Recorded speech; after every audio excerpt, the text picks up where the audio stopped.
이번 코너는 본 방송에서는 절대 알려주지 않는 이야기, MBC 프로그램의 비하인드를 확인할 수 있는 본방 외전 시간입니다. 오늘은 빈집 환골탈태 프로젝트 라미란의 빈집 살레를 연출한 황순규 PD 자리했습니다. 안녕하세요. 안녕하세요. 시즌 1에 이어서 이렇게 또 2에도 관심을 가져주시고 불러주셔서 너무 감사합니다. 빈집 필요한 사람한테 매칭시켜주는 빈집 살레 연출을 맡고 있는 황순규입니다. 네, 이번 주 일요일 마지막 방송을 앞둔 상황에서 나와주신 만큼 아주 생생한 제작 비하인드를 들을 수 있을 것 같다는 기대가 듭니다. 자, 그럼 지금부터 라미란의 빈집 살레 시즌2를 주목해봅니다. 2020년 11월 첫 방송된 라미란의 빈집 살레는 서울에 방치된 빈집들을 재탄생시키며 내 집 마련의 새로운 패러다임을 제시했습니다. 4-5번 정도 이사를 했었는데 그 집에 나를 맞춘다는 생각을 많이 했는데 근데 이 집은 나를 맞춘 집이니까 그 부분이 좋았던 것 같아요. 그리고 올해 더 강력해진 에피소드로 돌아온 시즌2에선 경남 통영의 빈집에 주목했는데요. 시즌1에서부터 프로젝트를 이끌었던 배우 라미란 씨를 필두로 대한민국 최고의 건축가들이 뭉쳐 버려진 집을 발굴하고 이런 집이 80년, 100년 됐으니까 시간에 멈춰있는 듯한 느낌이에요. 다양한 사연을 가진 의뢰인들을 만났습니다. 그 과정을 통해 귀여, 귀촌을 꿈꾸는 쌍둥이네 가족, 새내기 어부 등이 선정됐는데요. 의뢰인들의 라이프 스타일에 맞춰 집이 리모델링되는 상황을 생생히 전하는가 하면 별채가 남아있긴 한데 지붕이 없어.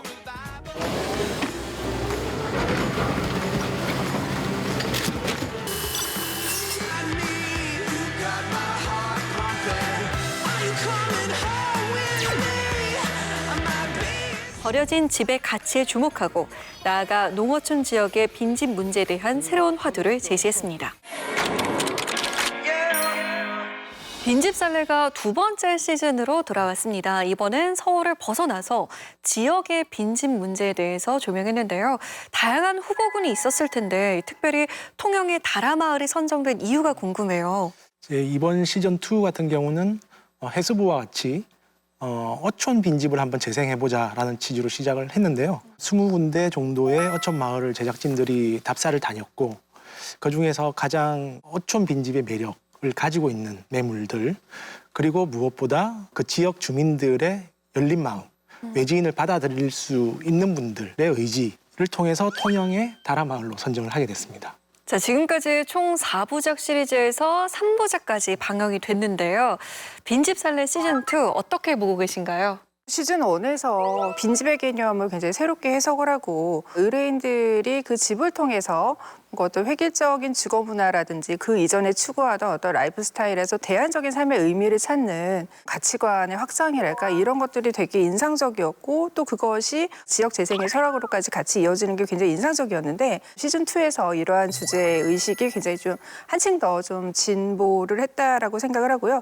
시즌 2의 의뢰인들은 기존의 도시의 삶을 멈추고 통영이라는 지역에서 새로운 삶의 의미를 찾거나 또 다른 어떤 생업을 찾기 위해서 귀여와 귀촌을 결심한 분들이잖아요. 그러니까 이들에게는 어떤 새로운 보금자리를 마련하는 것도 굉장히 중요하지만 지역 공동체의 또 삶에 적응을 해야 된다라는 어떤 이중의 과제를 안고 있다라는 점에서 조금 더 여러 지점을 생각하게 만든 시즌2 이야기였던 것 같아요. 저는 개인적으로 현재 지금 대한민국에서 가장 시급한 문제 중에 하나가 지역 재생 문제라고 생각을 하거든요. 스튜디오에서 이제 라미란 씨가 그런 표현을 쓰더라고요. 한 집 떠나면 그 옆집은 또 살기 힘들어지거든요. 그 옆집이 비어 있으면.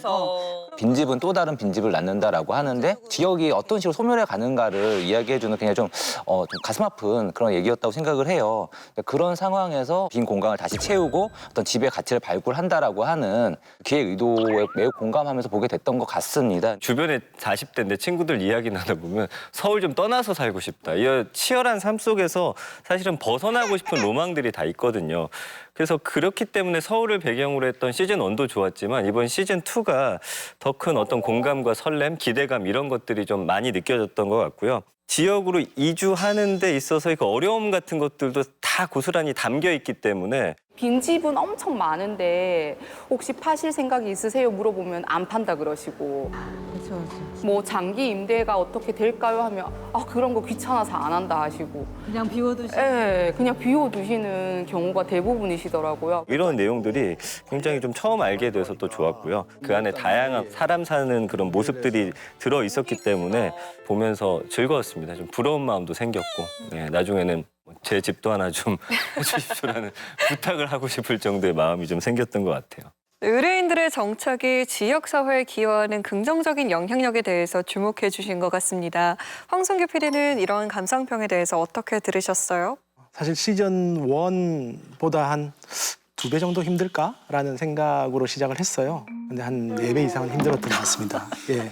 그래도 이렇게 좀 더 업그레이드 됐다고 평가를 해주시고 이러니 너무 감사를 드리고 사실 뭐 연출자가 이렇게 카메라 앞에 나서는 게 쉽지 않은 일인데 뭐 이런 말씀 때문에 용기를 내는 것 같습니다. 감사합니다. 네.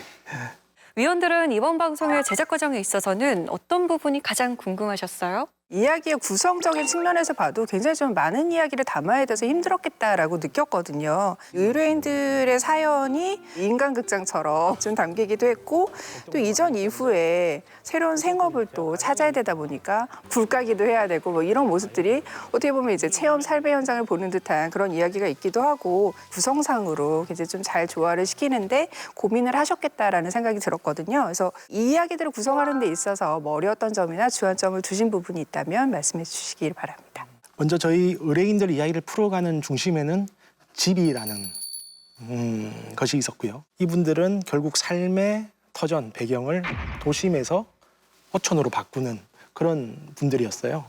그렇다 보니까 가서 뭘 해먹고 살 것인지 그런 것들에 대해서 같이 녹여내야 된다고 생각했습니다. 그래서 삶의 터전이 어촌으로 재발견되는 그리고 빈집이 재탄생하는 것 이런 것들을 가장 주안점을 두면서 어떻게 표현을 할까 고민을 많이 했던 것 같습니다.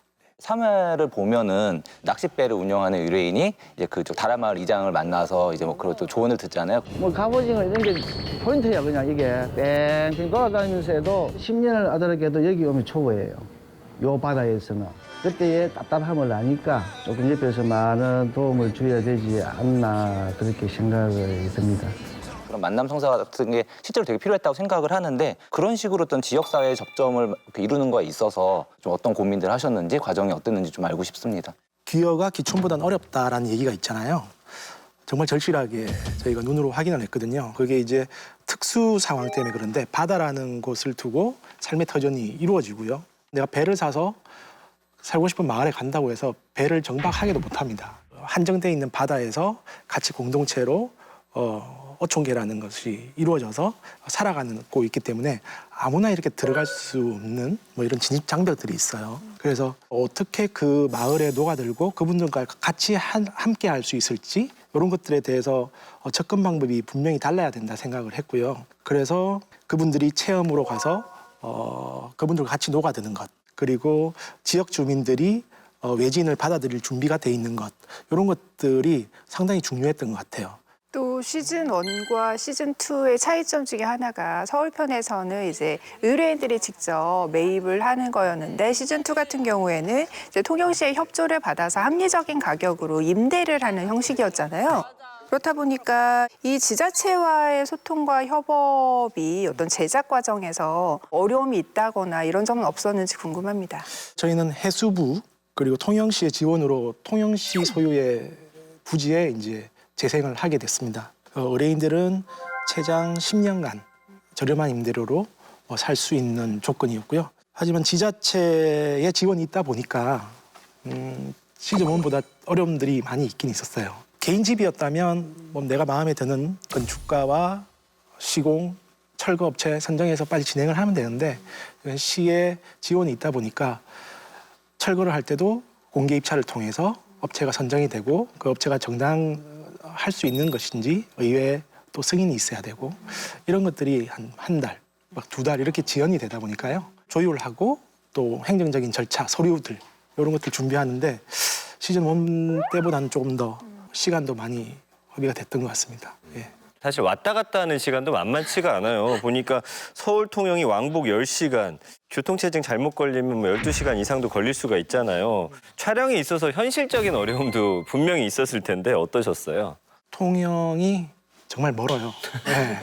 저희가 출발을 보통 5시 반 정도에 했었거든요. 그렇게 가도 점심 이후에 도착을 하니까요. 또 길게 출장을 갈 수도 없는 게 가서 공사 과정을 단계를 찍어야 되는데 간다고 해서 뭐 한두 시간 만에 공사가 끝나지 않지 않습니까? 네, 그러니까 짧게 출장을 계속 갈 수밖에 없었고 이번에는 어떤 공사가 어디서 이루어질지 미리 예상을 해서 거치캠을 활용한 촬영 기법들이 많이 적용이 됐었습니다.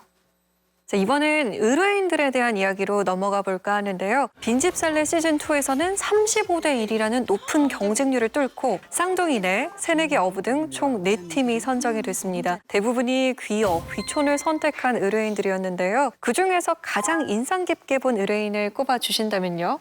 저도 이제 아이를 키우는 입장이다 보니까 그 쌍둥이 아빠가 하는 멘트 하나하나가 저는 진짜 꽂혔어요. 왜냐면은 열심히 아이들 위해서 일하는데 아이들과 또 점점 멀어지게 되고 마음 되게 막 공허하더라고 나도. 뭐 때문에 이렇게 해야 되는가. 굉장히 많은 고민이 저랑 이제 공감대가 이루어졌거든요. 방송 이후에 쌍둥이 아빠는 지금 어떻게 지내고 계신지 좀 궁금합니다. 방송에도 나왔지만 불량식장에서 일을 하면서 열심히 일을 하면 살 수도 있겠다라는 자신감을 얻었고 지금은 전북 양식장에 체험을 하면서 기여 학교 준비도 하고 있고요. 다양한 경험을 하면서 나한테 맞는 업이 무엇일까 고민을 하고 있죠. 아내 같은 경우는 이 쌍둥이네를 좋게 봤던 길스토리 쪽에서 현지 직원으로 채용을 했어요. 네, 그래서 지금 스테이하우스의 오픈을 같이 도와주면서 준비를 하고 있는 것으로 알고 있습니다. 저는 새내기 어부 진영욱 씨가 제일 인상적이었는데 코로나로 인해서 무너진 삶을 좀 복원하는 성격을 강하게 띠고 있어서 사연 자체가 공감할 수밖에 없는 그런 사연이었고요. 귀여 귀촌이 이제 기존의 미디어에서 하나의 어떤 로망처럼 비춰지는 경우가 많다 보니까 사실 귀여 후의 이면을 가감없이 보여준다는 게 쉽지가 않잖아요. 근데 이분 같은 경우에는 이미 이제 2년 차를 맞이하고 있는 시점이지만 여전히 좀 어려운 현실을 좀 한기하는 그런 인물이기도 했고요. 낚시업이다 보니까 손님도 잘 받아야 되고 이런 부분을 잘 못하는 것 같아요. 제가 굉장히 받아내기 생각만큼 넉넉하지가 않습니다. 의뢰인 선정 과정에서 이 진영욱 씨의 이야기를 들을 때 어떤 기준으로 이분들을 이렇게 선발했는지 어떤 점들이 이제 와 닿으셨는지가 궁금합니다. 많은 지원자들을 미팅을 하면서 가장 첫 번째 느꼈던 게 당장 삶이기 때문에 뭘 해먹고 살아야 될지에 대한 걱정들을 다들 하고 계셨고 거기에 대한 준비들을 오랜 시간 하고 계셨어요. 진영욱 씨도 마찬가지로 기여 학교를 나와서 이미 통영으로 2년 전에 기여를 했음에도 불구하고 시행착오로 다시 도심으로 돌아갈 그 갈림길에 서 계셨어요. 이분이 해온 그 과정을 통해서 많은 것들을 보여줄 수 있겠다. 특히 로망이 아니고 삶의 터전이 되는 곳이다라는 것을 보여줄 수 있을 것 같아서 이분을 선정을 했었습니다. 또 막상 공사 과정에서도 굉장히 좀 어려움이 난관이 있었잖아요. 부지 쪼개기를 할 수밖에 없는 그런 상황이 생겨났었는데 혼자 살면은 좋을 수도 있지만 이게 사실은 크다고 좋은 것만은 아닌 것 같아요. 두 가구가 산다는 것을 갖다 새롭게 이제 가정을 했습니다. 이 부분에서의 비하인드가 조금 더 있었을 것 같은데 알고 싶습니다. 의뢰인들 중에서 1인 가구가 상당히 또 절실한 분이 계셨습니다. 살아오면서 해왔던 일을 완전히 다른 일을 하다 보니까 그걸 준비해오는 과정에서 이런 프로젝트가 있는 걸 알게 되면서 좀 더 간절하지 않았을까. 예, 그래서 라미란 씨도 그분을 꼭 넣어서 같이 했으면 좋겠다라는 의견을 주셨고 어느 부지를 나눌 것인가. 네, 여기에 대해서 이제 건축가들과 전문가들이 의견을 나눴죠. 야자나무 부지는 가로로 긴 땅이었고 쌍둥이네 부지는 세로로 긴 땅이었어요. 두 집을 짓기 위해서 땅을 나눴을 때 세로로 긴 땅은 뒷집이 바다 전망이 다 가리는 애로사항이 나올 수 있다. 그래서 야자나무 부지는 가로로 긴 땅이었고 이걸 나눴을 때 양쪽이 다 바다 전망을 누릴 수도 있고 그리고 진영욱 씨가 오려고 해서 5명의 식구가 3명으로 줄었기 때문에 그것을 받아들인다면 한 분에게 더 혜택을 줄 수 있는 좋은 방향이 있지 않을까라고 해서 의사를 물어봤던 거죠. 다행히 너무 좋은 이웃사촌을 원하고 있었고 같이 들어가는 동지 또 동기가 많은 것에 대해서 더 공감을 했던 것 같아요. 길스토리의 이 아트하우스가 또 저는 인상 깊었어요. 아틀리에지를 만들어서 지금 레지던시 프로그램을 좀 해보려고. 이게 군락을 이루니까 뭔가 하나의 어떤 예술인 프로그램으로서 마을을 뭔가 그러니까 지금 빨리 매진 임박이에요. 젊은 예술인들이 이제 모이고 이런 것들이 그 지역을 활성화하는 데 되게 많이 도움이 되기 때문에 이 아트하우스가 생기는 것도 굉장히 좋은 일이라고 생각을 했는데 후일담이 궁금한 것 같아요. 그럼 이번 이런 아트하우스 같은 경우 어떤 예술인들이 입주할 것인지 진행이 되고 있는 부분들이 좀 어떻게 되고 있는지 좀 알고 싶습니다. 지금도 조경이나 바깥의 담 같은 것들을 계속 공사를 하고 있습니다. 4월 말까지 보완 공사를 통해서 완성된 모습들이 나올 거고요. 길소리 쪽에서도 이 문화예술 지원 프로그램을 어떻게 짤 것인지, 어떤 기준을 가지고 이 공간을 활용하게 만들지, 그런 것들을 이제 통영 씨와 같이 조율을 해가면서 프로그램을 짜고 있는 걸로 알고 있습니다. TV 평론 같은 것도 거기에 속할 수 있는 건가요? 가실 수 있을 것 같은데요. 아까부터 위원님들이 다 이렇게 사심을 드러내시네요. 이번에는 출연자들에 대한 궁금증 이어나가 볼게요. 빈집살레 시즌2에서는 배우 라미란 씨가 건축가들과 함께 현장과 스튜디오를 오가면서 프로그램을 이끌었죠. 또 김나영, 노홍철 씨가 새롭게 합류해서 재미를 더했는데요. 출연자들과 관련해서 궁금한 점이 있다면요? M부동산의 라반장 라미란 씨, 이 프로그램만큼 정말 잘 어울린다라고 생각한 건 처음인 것 같아요. 이제 따뜻한 공감도 보내면서 또 의뢰인들의 입장 대변하는 역할도 또 톡톡히 했죠. 사마 같은 데서는 이제 화장실. 네, 그 부분에 대해서 이제 어떻게 됐는지 궁금해 하시더라고요. 공사가 이루어지지 않고 있으니까 반장님 불러가지고 이거 빨리 하셔야 된다. 뭐 이런 반응들, 마치 본인의 집을 짓는 듯한 그런 느낌까지 받았거든요. 이번 시즌에서 라미란 씨가 어떤 마음으로 제작에 참여하셨길래 투 때 더 열심히 하시는 건지 이런 것들이 궁금하네요. 라반장의 역할로 지금 이 프로젝트에 들어와 있기 때문에 건축가들 한 분 한 분을 다 컨트롤 하시면서 어느 정도 진척이 되는 것인지, 그리고 넣었다면 왜 넣는 것인지 저희한테 계속 물어보셨어요. 일반 프로그램 MC가 아닌 사연자들을 선정할 때부터 직접 그분들의 어떻게 살아왔는지 또 살게 될 방향들을 들으셨고 선정하는 데 같이 도움을 주셨기 때문에 조금 더 밀접하게 프로그램에 녹아 있는 것 같습니다. 김나영 씨가 이렇게 1화에서 정말 그 육아에 지친 쌍둥이네 사연에 바로 공감하는 모습을 보였잖아요. 항상 층간소음이나 이런 것들 그죠. 그죠. 못 뛰게 하고. 뛰면 안 돼, 이런 거. 그죠. 네. 저 층간소음 문제가 요즘 정말 심각해요. 그러니까 애기들 뛰면 안 된다고. 아이들 때문에. 미안하더라고, 애들한테 그만 뛰라고 하는 게. 쌍둥이의 특수성을 좀 고려해서 이제 좀 그 김나영 씨 섭외했는지도 좀 궁금하고요. 김나영 씨가 그 빈집에 대해서 굉장히 많은 관심을 보이고 되게 노골적으로 나 그걸 좀 정보를 알기 위해 맞다라고 말씀을 하셨는데 출연한 입장에서는 좀 많은 걸 알고 싶어 했을 수도 있을 것 같아요. 그래서 좀 그런 실제 반응이 어땠는지도 좀 궁금합니다. 쌍둥이네가 있었기 때문에 김나영 씨를 조금 더 떠올린 게 분명히 있습니다. 실제로 다른 프로그램에서 두 아들을 키우는 워킹맘으로 사랑을 받고 있었고요. 그래서 프로그램에 잘 맞을 수 있겠다라는 생각이 들어서 접촉을 했던 거였고 다행히 우리 프로젝트를 너무나 공감해 주셨고 좋아했었죠. 녹화 이후에도 통영에 가서 자기 눈으로 확인하고 보고 싶어 했어요. 그래서 우리 제작진이 언제 가느냐, 같이 가봐야 되는 거 아니냐라고 몇 번을 물어봤고 개인적으로라도 아마 통영에 가셔서 본인 눈으로 확인을 할 것 같아요. 건축가에 따라서 이 나오는 작품들이 워낙 다양하고 차이가 크다 보니까 어떤 분들과 함께 할지 이 부분에 대한 고민도 상당했을 것 같아요. 그래서 이번 시즌에 등장한 건축가 분들도 역시나 개성이 좀 뛰어나고 지역의 특징을 또 잘 이해하는 그런 모습도 보였고 저 큰 길이랑 다시 만날 수가 있어서 나름 사통팔달한 요지에 위치한 집이에요.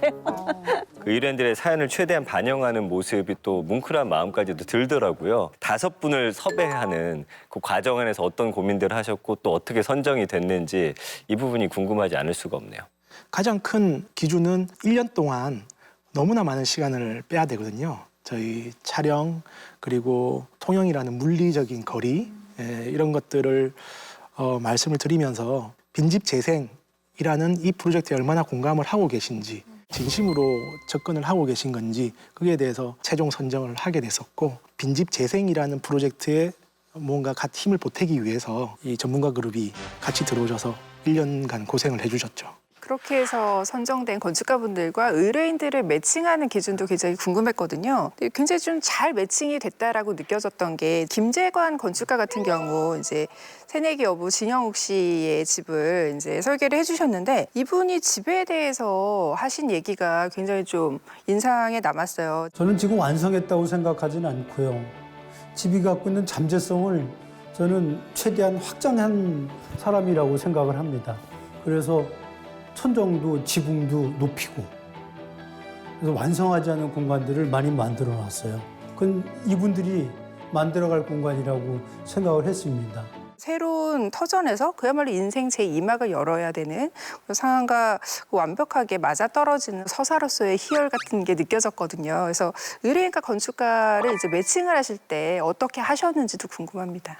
의뢰인 가족 구성원, 그리고 이분들이 살고자 하는 삶의 방향, 그리고 그 분들이 살게 되는 집의 부지, 이런 것들을 다 감안해서 건축가를 매칭을 했습니다. 예를 들면 맞벌이 부부 같은 경우에는 육아에 지쳐있는 도심에서 살던 부부였기 때문에 일하는 엄마로서 건축가로서 많은 부분들을 소통하고 또 알고 있을 법한 김주원 소장님을 저희가 매칭을 했었고요. 상대적으로 상당히 작은 땅에 매칭이 된 건축가는 협소주택을 많이 지어오신 이용희 소장과 매칭을 했었고, 야자나무집의 특징이 기존의 집을 살려야 된다는 숙제가 있었습니다. 예, 거기에는 김재관 소장님이 집수리 전문가였거든요. 되돌아보면 잘 매칭이 되지 않았나 이렇게 생각을 하고 있습니다. 자, 마지막으로 오늘 라미란의 빈집 살레를 대표해서 자리해 주신 황순규 PD에게 전하고픈 한마디가 있다면요? 빈집과 이 문제를 좀 다양한 관점에서 조명하는 빈집살레 다음 시즌이 기대가 되고, 뭐 산촌도 있고 어촌도 있고 누군가 살다가 무인도가 된 섬도 있고 뭐 할 게 너무 많아 보여요. 죄송하지만 좀 더 힘들어 주셔야 될 것 같습니다. 시즌2 같은 경우는 결국 이주민들이 얼마나 거기서 이제 성공적으로 정착하느냐가 되게 중요한 이슈 같고 1년이 됐든 2년이 됐든 좀 어느 정도 시간이 꽤 흐른 뒤에 후일담을 꼭 스페셜 방송으로 만나볼 수 있으면 좋겠습니다. 지역 재생을 말로만 외치는 것이 아니라 그 과정 내내 잘 보여준 프로그램이었던 것 같아서 방송이 이렇게 좀 공익성을 담아냈으면 좋겠다라고 바람까지 가지게 되는 그런 프로그램을 만들어주셔서 저는 좀 감사하면서 봤습니다. 이번 주 일요일 밤 9시 5분 마지막 회가 방송 예정에 있는데요. 방송에 앞서서 탐나는 TV에서 예고를 살짝 해주실 수 있을까요? 이번 주인공은 행운의 주인공이죠. 짜투리 땅이 생기게 되었기 때문에 가능했던 1인 가구고 또 독특한 시공 그리고 독특한 구조가 이번 주에 방송이 됩니다. 처음 봐요. 건물 보이시죠? 저기. 설레 최고네. 야, 집 진짜 와. 그리고 후 일담들을 너무 궁금해하셨잖아요. 네. 이사 들어와서 어떻게 살고 계신지 저희가 그 모습들을 담아서 쿠키 영상처럼 한 10여 분 저희가 담아놨으니까요. 네. 꼭 확인해 주시길 부탁드립니다. 그것도 마지막 회 방송 때 볼 수 있는 거죠. 네, 본방사수 하겠습니다.